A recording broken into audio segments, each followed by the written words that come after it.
covering all your favorite parts of the 50-yard fight. This is the Inside the Walls podcast with Zach Kyleman and Jim Mernier. Welcome, everybody, to another edition of Wednesday Rewind. I am Jim Mernier. Alongside me is my co-host, Zach Kyleman. Hello. And welcome to the 38th edition of Inside the Walls podcast, reviewing all the action from Week 4 of the National Arena League. First off, we just want to say thank you to our listeners out there. We have surpassed 4,000 downloads and views for our show. Woohoo! Again, just want to say thank you. Really appreciate it. We're moving up in the world, literally moving up in the world. But then again, hey, we're a podcast, so we can't song.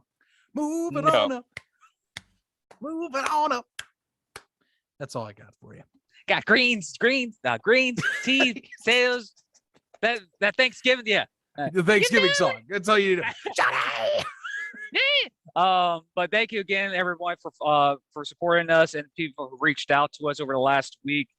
It's going to be a big week of NAL coverage here on an Inside the Walls podcast, live on YouTube and on nationalarenaleague.com/videos, or on the front page of the National Arena League's website. You can find it at nationalarenaleague.com. Also follow us on Twitter at Inside in Walls Pod, Instagram, and Facebook. We're very active on those chats. Speaking of which, Week 4 action was just completed. Some interesting games and a holy moment in Jacksonville that we didn't predict. But we did predict who's going to win the game. Mm-hmm. Yay, Sharks. But anyways, besides from that, out of the league news around the league, really nothing big at the moment that's happening around the league. Just transactions, people injured list. One of the league's things that we want to talk about that was big, but we didn't know about until after we've already recorded our show, and that was Danny Southwick signing with the Columbus Lions. Didn't know that, and we did a show. Then we were informed after it. So that was a big announcement that we should have broke on the show that unfortunately we couldn't give to you. But yeah, it happens. Sometimes things just kind of slip after the fact. The question is, would it change our prediction of last week's game? Not me. Not me either. Okay, honestly. so it would have been the same either way, like no doubt about it. Yeah, so it wouldn't change. It wouldn't change my opinion about the game and yours. Then other news that's happening, Magruder for Albany has been lifted off the IR list, and he is currently active for the Albany Empire. So for the Albany Empire fans, you might have Kenneth Magruder back in the backfield or in the defensive backfield this weekend when you guys play host to the Jacksonville Sharks. So overall, Week 4 was intriguing. I did know we had to have official attendance numbers for Jacksonville. 6,422 were in attendance in Jacksonville for the Columbus and Sharks game. And in Orlando, couldn't confirm it.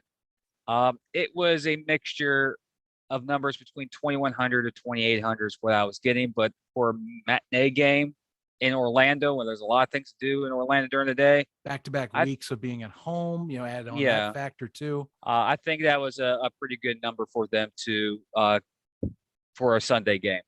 Overall, the action, my opinion, the overall landscape before we break the games down is that quality of football is getting better. The movement of these games are getting better. And people still complain about the reviews and penalties. Yeah, that happens. It seems like that's the common concern in any league, no matter what level it is, about football that we love. It's the referees are taking too long to review. The referees are taking long to call the call. Why do they keep throwing flags? Well, it's the referees. It's football. Without them, we'll be complaining about not having flags. Just saying. And review times. But overall, it's a good weekend. And to the fans out there, if you didn't watch in the action and you're listening to us right now, it's time for us to do some recap of Week 4 action of the National Arena League. So let's do how the games were presented this week. Jacksonville and Columbus. Well. There's a lot to unpack here. First off, where is Columbus's offensive line, and have they shown up? I asked the same question. Now credit, it was pointed out to us, Danny did fall down for about 3 of those. Nonetheless, 5 sacks in arena.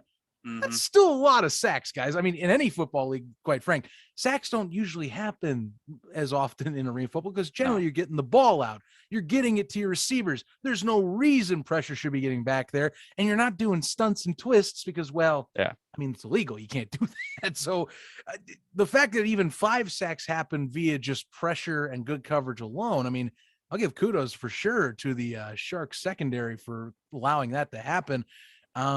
I mean, Danny Southwick kind of got thrusted in last minute, as we mentioned, slipped by Literally our last show, minute. very last minute. He looked like it a little bit, that he was very much just getting in there. And hey, you do the best that you can with your ability, and with our guys out there like Townsend and Thorson, we'll make it work. It didn't exactly work. Just very disjointed throughout most of the night. And by the second half, Jacksonville, that was really when most they did their damage in terms of sacks and just destroying drives. Third and fourth quarter, they just wrecked the Lions in terms of getting possessions. They flipped the field and they just coasted on through once they got to the fourth quarter. I mean, flipping the script and making explosive plays when you can. Yeah. Well, the official stats on the NAL website, a little off-putting in my opinion. They said there was 8 sacks on Danny Southwood. I rewatched the game. There was actually 10 sacks. So there's 2 sacks unaccounted for. I thought that the reason why there was 8 is because there was a penalty maybe that could have erased the sack, but it wasn't. Right. What's intriguing about the whole thing is Danny Southwick is a veteran. He's been around the block. He's done his thing in the arena game. It just felt like Danny Southwick had that rookie moment. Like, he didn't know what was going on. He looked like he was not calm at all. And what really stinks for Columbus is that now you can honestly say this is 3 straight bad performing games for the Lions. Yeah, they did win the first game against Jacksonville, did win against San Antonio, but it's un-Columbus-like. But yeah, it was just, to me, I think it was more of a road game in Jacksonville. Jacksonville 0-3, desperate for a win, and they showed out and just dominated. And props to Malik Henry.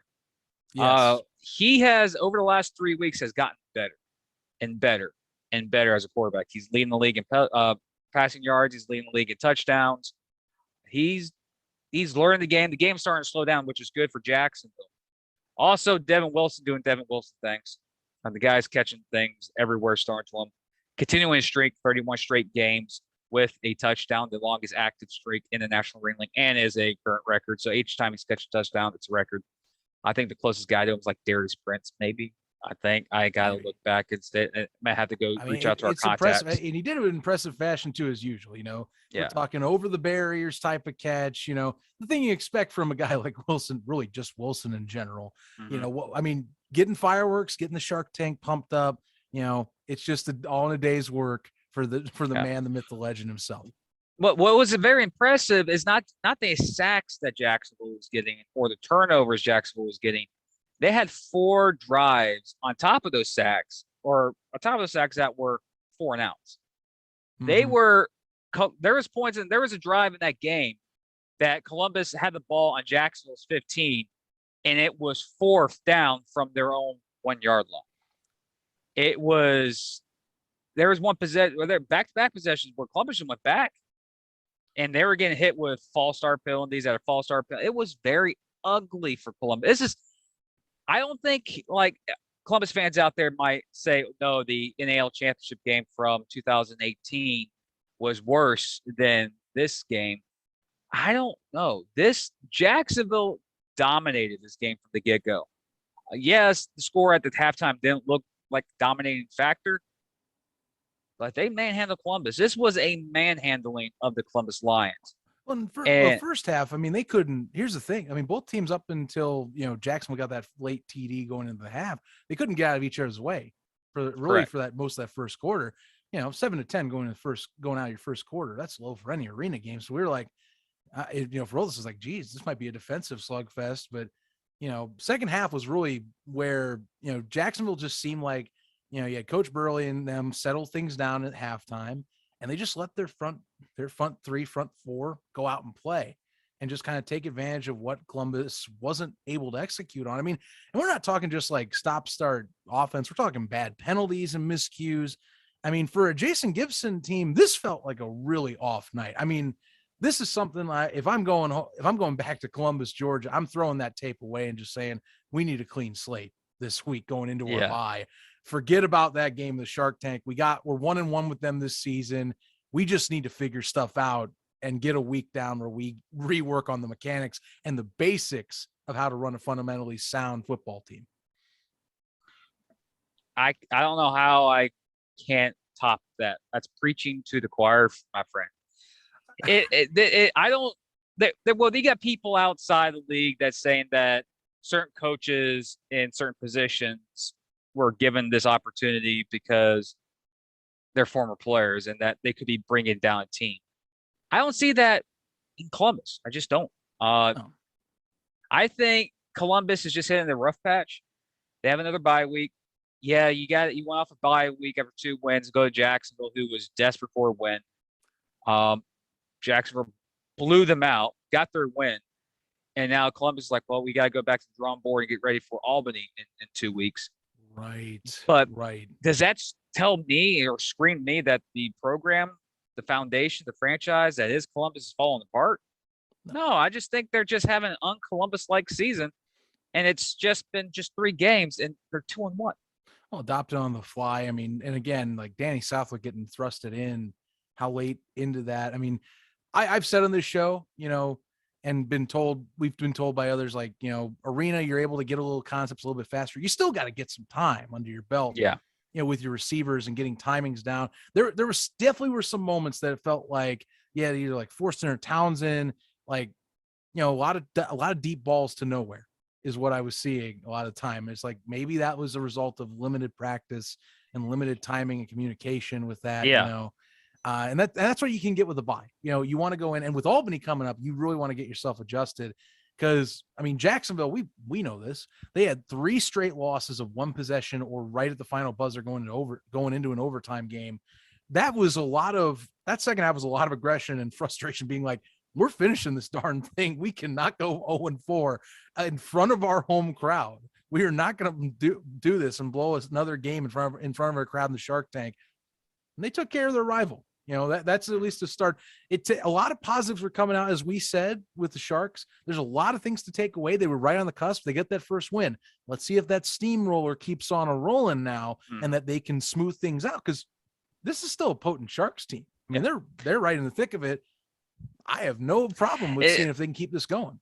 Like we've talked about this last week and previous weeks. Jacksonville could be 4-0 right now. They could easily be 4-0. Columbus could very well be 0-3 right now. That's strange what the Arena game is when people say, oh, Jacksonville is just a bad team at 0-3. Technically not really. It's only 6 teams in the league. You need to be in the top 4.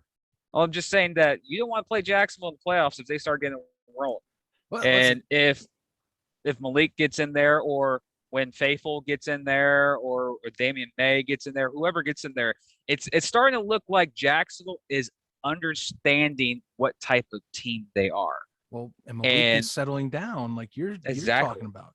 Not just throwing up the long bomb anymore. There were some plays in that game against Columbus. Columbus was doing the approach where Albany was like, beat us deep. Mm-hmm. And when he wasn't throwing deep, he was hitting the crossing routes, getting Nooney Murray or Naquan Murray, by the way. Naquan Murray. Yep. Nooney's his nickname. Rob Jones hitting the slant routes and begging Columbus defenders to play the short game. That's when you were getting guys deep down the field that teams were taken out of Jacksonville's game plan, because that's the only thing Malik was doing. And now that everything's been settled down some, you're getting that overall landscape of now Jacksonville's mid-range offense is being wide open for execution, where teams now have to go, crap, we have Devin Wilson here, but we got 2 hot rods in Naquan and Rob Jones that can do those 5-yard slant routes or there's post routes, and you got to cover them. If not, Devin Wilson is going to just be hightailing to the end zone and just taking catches over the wall and standing on top of the wall with the spotlight on him, which was one of the better catches I've seen overall. But overall, I think the game's good. Yeah. So schedule happened in Orlando on Saturday, or excuse me, Sunday matinee. Like for all you old timers, I did get some beat back from that, by the way. A lot of people didn't like my comment about old timers and matinee. They said it's the cheapest way to go see a film. And I said, they're not called films, they're called movies. See, even bashing the old timers again. It's cinema. It's cinema. Yeah. But are you still driving to your theaters, like actually watching in your car type of theaters? Anyways, man, I'm getting the older population bashing me even more, I guarantee it. But yeah, but the other game was actually a more intriguing matchup down in Orlando, where the undefeated Carolina Cobras visited the Orlando Predators, visited Orlando and the Amway Center, into a game that really was, in my opinion, unique. To point to my opinion for the game, Orlando's getting better. The record doesn't show it. They're getting better. And it felt like Carolina was going through the motions. And usually when a team presents that, it's not a good idea. But teams are used to, and even in NFL, you have those going through the motion games. And I think that was one of them for the or Carolina Cobras. But overall, 36-34 was the final score, 2-point game. Carolina finally gets their, oh my God, we just held on for a victory type of moment in Orlando. We're not going to talk about what happened at the end of the game. We did that a couple weeks ago. We're not here to bash penalties in situations. But overall, things that impressed me. Cato's settling down. He's finding his weapons, finding Outlaw, finding Larry Beavers. What sucks about Orlando is Brandon Fuentes. But overall, if you look over in Carolina, I think they just had an off night. But still, they got the W. If you have an off night and you get the win, like the saying goes, I'd rather have an ugly win than terrible loss. Carolina got that ugly win over Orlando this past weekend. Man, I'll tell you, you say play down, I say play up. I think the Predators were playing up to their opponents in this one. Defense was I think so. Okay. I think, look, defense was the theme of the day. That's what it is. 36-34 in an arena setting. That's low scoring for anyone that's new to the game. That's like third quarter score usually, or like late, or maybe mid fourth if you're really being conservative, I guess. So the fact that we got this tight of a game, the two were really throwing their haymakers on defense, kind of stifling one another. I was impressed with Orlando kind of slowing down the Cobras here and keeping the momentum, at least defensively, that we were seeing at times so far early going and from last year. I think the Predators are kind of going through some of the similar motions they had last season. They're figuring things out as the season's going closer to its midpoint. I think you're going to keep seeing Rakeem Cato move in an upward trajectory. He's finding guys he's comfortable with. Larry Beavers keeps on showing up more and more. Guys becoming kind of one of his go-to targets at this point in the season. Obviously, Lonnie Outlaw getting adjusted there. I will applaud the secondary for the Predators a lot. Josh Jenkins had a heck of a day himself. Too bad Fuentes is going out. That's the only thing that stinks there. I really, he's been playing solid both ways. That is going to be a loss for them, of course, but nonetheless, you got to carry on. We'll keep the status up with that and keep an eye. Someone else, a few others I got to, of course, point out too. I also thought that Brian Foy, had a solid day on defense as well for himself. The Predators, they're getting things down, and last 2 weeks have played in front of the jungle. I think you made the comment last week. It seems like they go back home. They're one of those teams that thrives off of the atmosphere of being at their home arena. And it shows, the Predators were a few extra point kicks away from taking this one. And, you hinted a bad call, and I'll just reiterate. Yeah, they were one bad call from maybe flipping the script and walking off of the turf on Sunday afternoon with their own victory, going to get to 2-2, and it's funny. Someone pointed out too, same crew from the Columbus Jacksonville game was actually at this Orlando game. That's all I'm going to mention of that. I just wanted to put that out as a fun little fact for your weekend. Nonetheless, Preds, I got to give you kudos. However, moral victories don't get you to the playoffs. And with Jacksonville looking like they are getting things more established, those matchups between the in-state rivals are becoming more and more crystal clear as to who will get that third or fourth seed. I mean, to be frank, the way Columbus fell apart and how Orlando's held up in recent weeks, sans late disasters on offense or, just tight games against good opponents like the Carolina Cobras are. I mean, those Lions games, those Preds games against the Sharks, those are going to be ones I think every week now. You're going to be like, who's going to establish things faster? Who's going to get themselves into a winning way and get those wins in the column first and foremost? Jeff Higgins figuring things out there, and I think Rakeem Cato, I don't know if he listens to this show or not, but he does seem to be taking our advice of, hey, that pocket's going to stay around you. You just got to be able to throw it real quick. Or sometimes with your feet, it isn't always about moving left and right.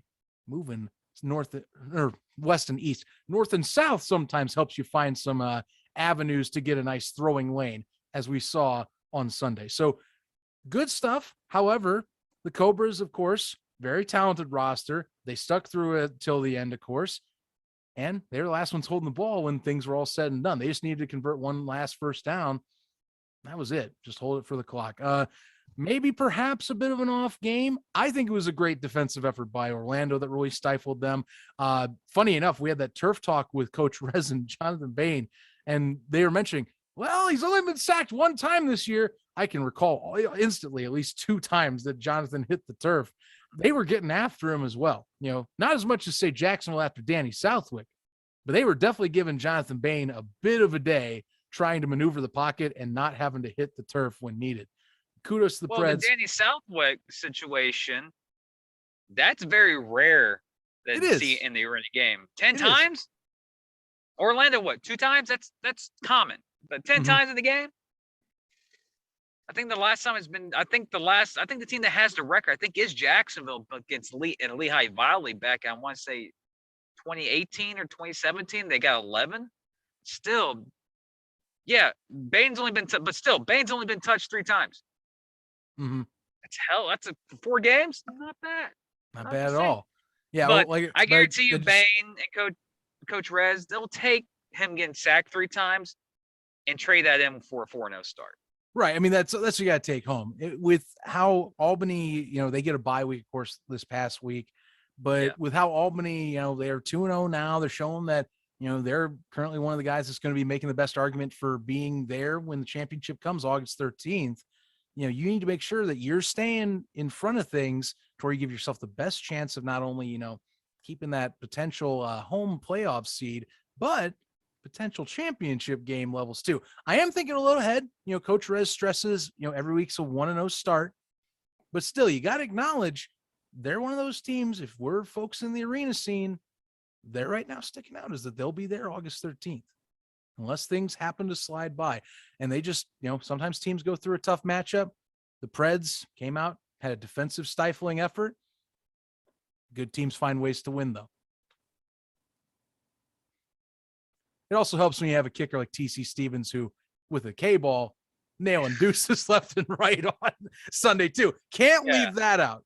That was extremely important for them pulling this thing off. But a little birdie told me that it looks like he will be the specialist of the week.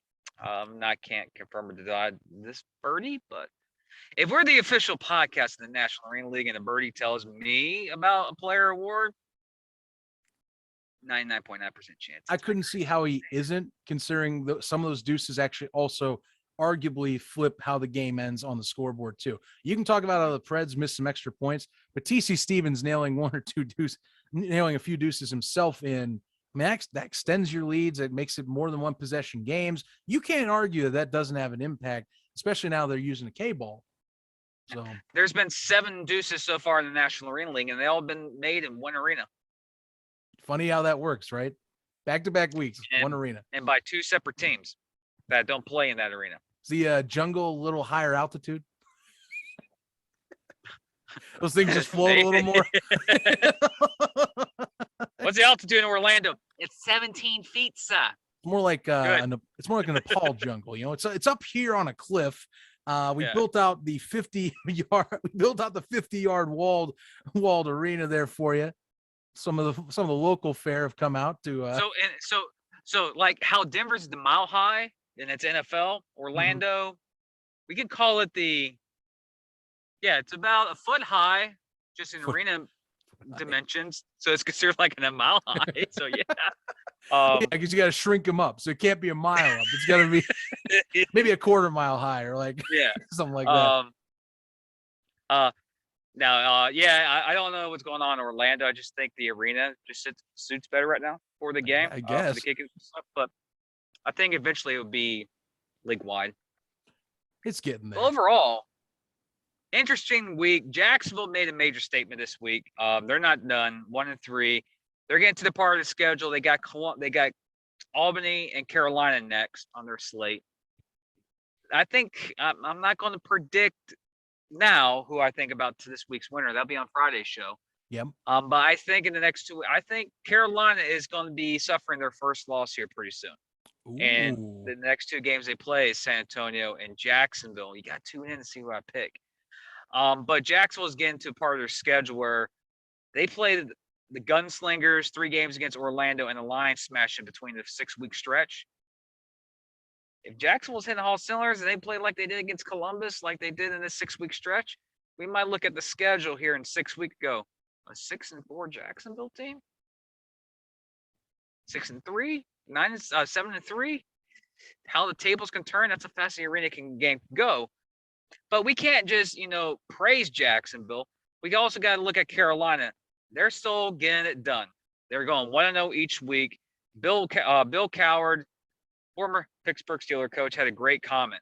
No matter what you do on Sundays, if you get the W, who gives a crap what everyone else says? Exactly. They can look at the scoreboard.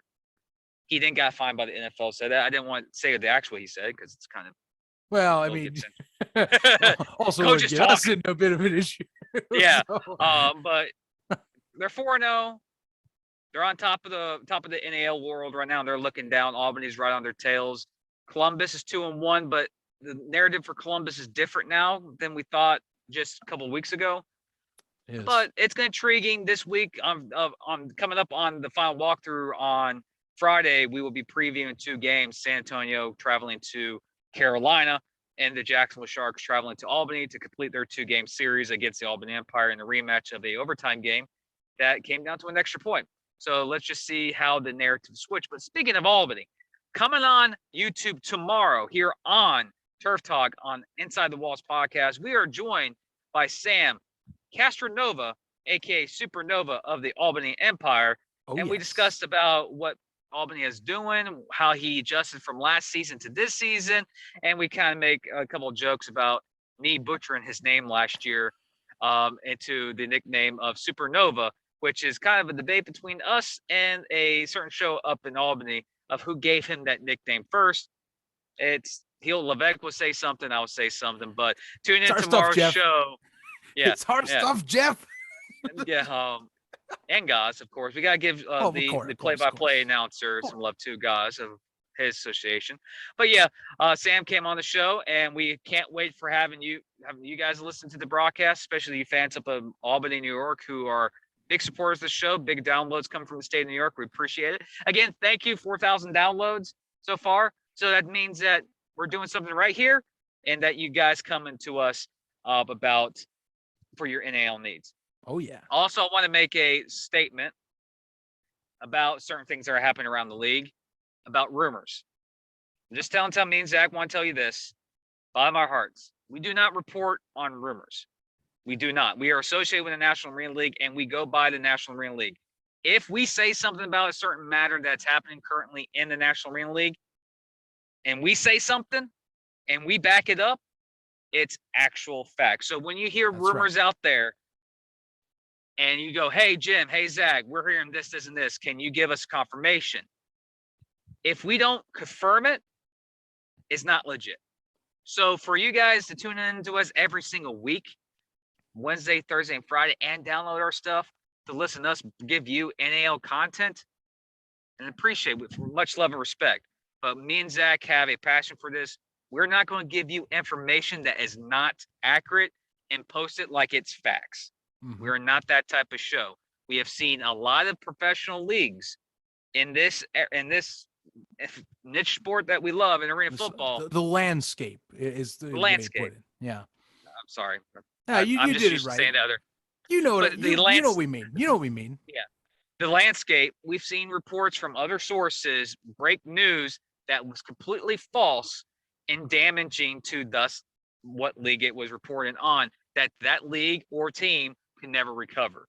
Here on Inside the Walls podcast associated with the National Arena League, we will not report on anything until we get written consent of approval from all 6 sources of the National Arena League, including the commissioner himself, Chris Siegfried, and the association with NAL.